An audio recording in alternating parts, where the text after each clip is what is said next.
लके मजा रे बाबू तू देबही हमरा छोड़ काचे उमर छोई अभी नहीं छे कोनो जोर। अरे भाई भसान वाला गाना लगाओ ना रे, ये क्या बजा रहा है? माइक थोड़ा इधर लो तो। हेलो हेलो, हाँ थोड़ा आवाज बढ़ाइएगा। जी हाँ मेरे दोस्तों, हर साल की भांति इस साल भी हमारे नवयुवक विश्वकर्मा पूजा समिति आप सबों को हार्दिक अभिनंदन करती है और करती रहेगी। तो उठाइए दोनों हाथ और बोलिए मेरे साथ, विश्वकर्मा बाबा की जय। छेनी हथौड़ी जिंदाबाद जिंदाबाद जिंदाबाद, ट्रैक्टर गाड़ी जिंदाबाद जिंदाबाद जिंदाबाद, फटफटिया जनरेटर जिंदाबाद जिंदाबाद जिंदाबाद, धनकुट्टी मशीन जिंदाबाद जिंदाबाद जिंदाबाद, बस ट्रक जिंदाबाद जिंदाबाद जिंदाबाद, बाबा विश्वकर्मा जिंदाबाद जिंदाबाद जिंदाबाद। हक के लहीरे सब कियो या बैजो, सब मिली के मूर्ति उठा बैजो। हाँ, अगर मेरी आवाज सुन रहे हैं तो राजू, मुकेश, सुनील, नीतीश सब जल्दी से आओ।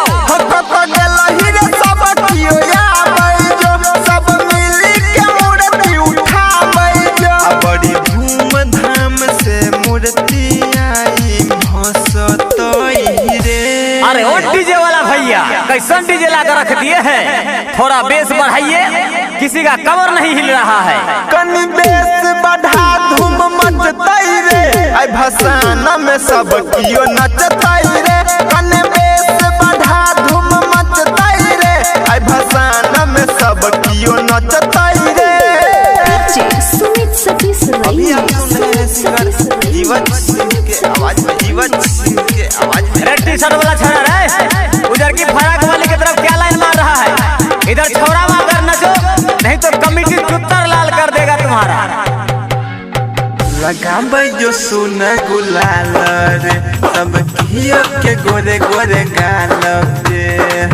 हाँ, ध्यान दीजिएगा, कोई भी छोरा किसी भी छोरी के गाल में अभी नहीं लगाएगा, समझा? लगाबै जो सुना गुलाल रे, सब कियो के गोरे गोरे गाल में।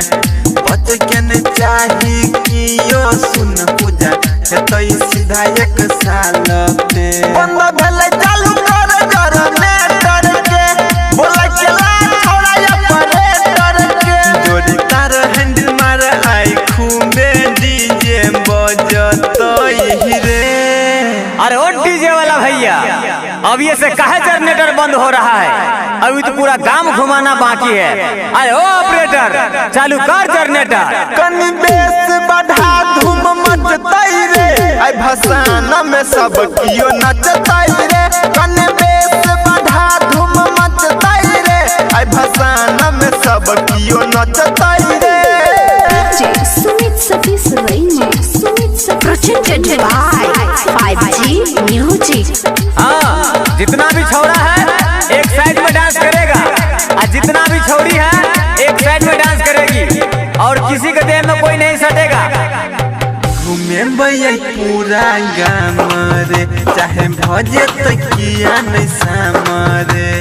हेलो हेलो चेक, हाँ जितने भी मोटरसाइकिल वाले हैं कृपया कोई बीच में ना घुसाए, और हाँ पीछे पीछे आए। घूमे भैया पूरा गाँव रे, चाहे भजे तकिया नहीं सामरे।